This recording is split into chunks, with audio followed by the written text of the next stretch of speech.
continuons à nous entretenir des piles électrochimiques. On reprend notre pile zinc-cuivre, qu'on appelle encore la pile Daniel.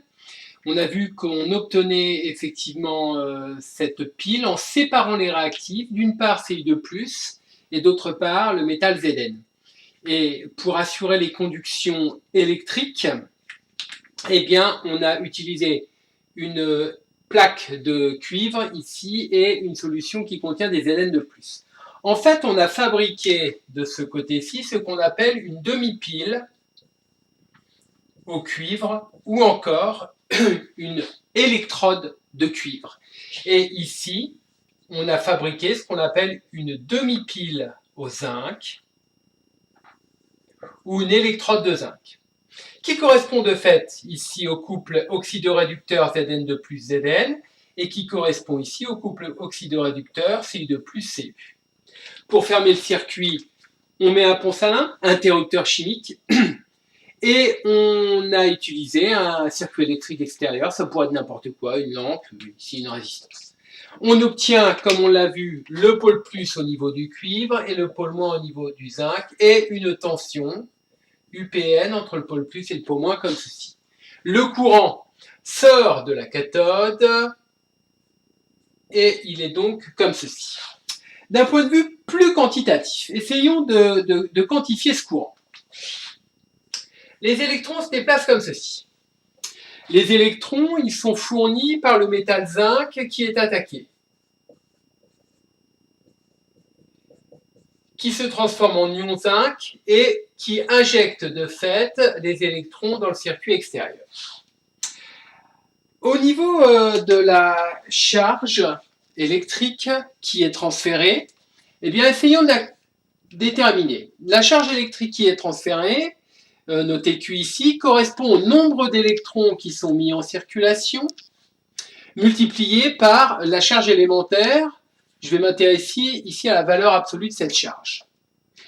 Ce nombre d'électrons qui est mis en circulation, je vais pouvoir l'écrire autrement, comme étant un nombre de moles d'électrons mis en circulation, multiplié par le nombre d'Avogadro et multiplié par la charge élémentaire. On introduit ici une grandeur qui est une constante, que l'on appelle le Faraday, qui correspond à une mole de charge élémentaire, à savoir de fait à 96 500 coulombs par mole. Ainsi, on obtient donc une relation qui est tout simplement que Q, c'est le nombre de moles d'électrons mis en circulation multiplié par le Faraday. Sauf que le nombre de moles mis en circulation, on va pouvoir le déterminer grâce aux demi-équations électroniques. Que ce soit d'ailleurs la demi-équation électronique anodique ou que ce soit la demi-équation électronique cathodique qui est liée au couple oxydoréducteur Cu2 plus Cu. Si je regarde un petit peu le bilan stoichiométrique, je me rends compte ici que quand une mole de zinc métallique se transforme, il fabrique une mole de zinc ionique et il injecte 2 électrons en solution.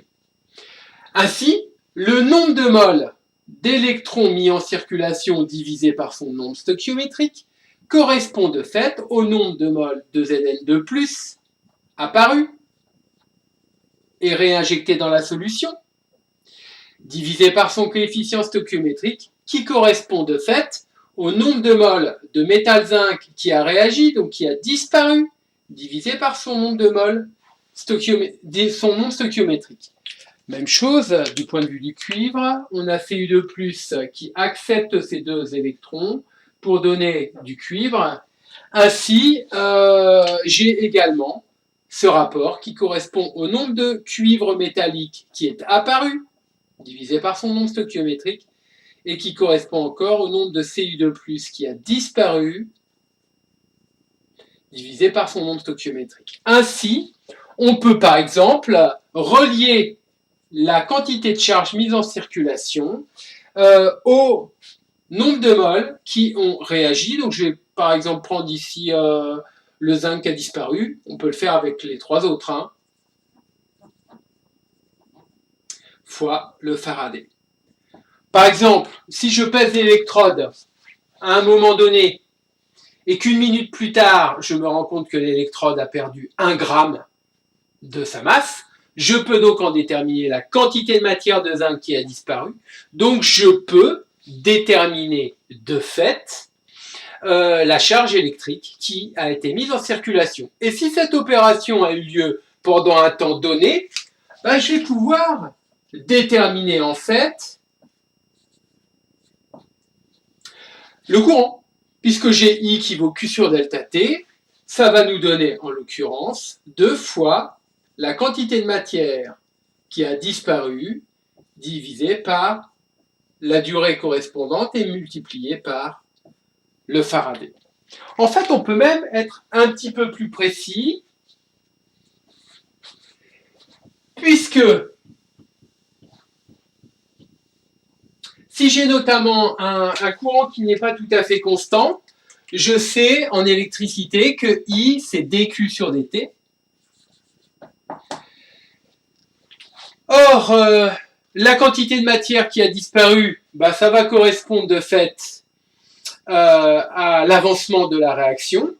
Je me retrouve avec dQ sur dt qui va correspondre ici à 2 fois la variation de l'avancement par rapport au temps multiplié par le Faraday, à savoir que j'ai 2 fois le Faraday fois la vitesse de la réaction telle qu'on avait pu l'introduire dans le cours de cinétique chimique. Donc il y a un lien implicite entre le courant débité par la pile et la cinétique chimique de la réaction. Je ne l'expliciterai pas parce que c'est un lien qui sera davantage exploité dans votre cours d'oxydoréduction de 2e année, et notamment un cours qui vous permettra d'expliquer la corrosion des métaux. Donc là, c'était plutôt une remarque annexe. Par contre, chose plus intéressante, étant donné que la pile débite, eh bien forcément, la tension, je peux la relier d'un point de vue électrique à ce courant. Notamment, on sait qu'en élec, pour une pile, la tension électrique, c'est l'AFEM moins une résistance interne fois le courant. L'AFEM, ici, correspond encore à la tension à vide.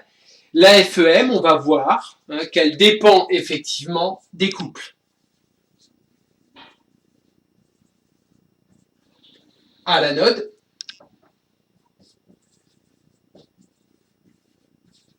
et à la cathode. La résistance interne de la pile, elle, va dépendre notamment de la conductivité de l'électrolyte, que ce soit les solutions, que ce soit celle du pont salin.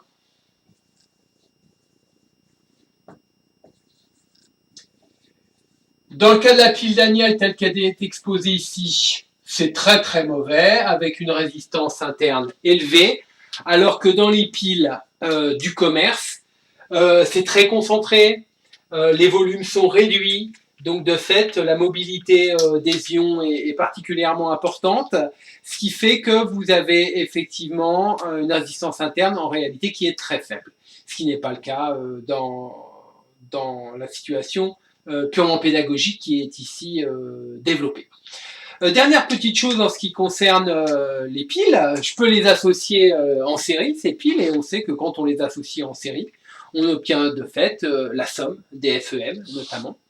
C'est exactement ce qu'a fait M. Volta quand il a défini sa notion de pile électrochimique. Il a empilé, au sens premier du terme, des disques de cuivre avec des disques de zinc en les séparant à chaque fois par des morceaux de carton imbibés d'eau salée.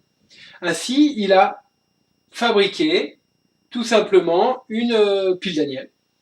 Et il en a empilé des dizaines pour au final avoir effectivement une tension assez conséquente. Le mot pile vient du fait qu'on empile des structures unitaires comme celle-ci.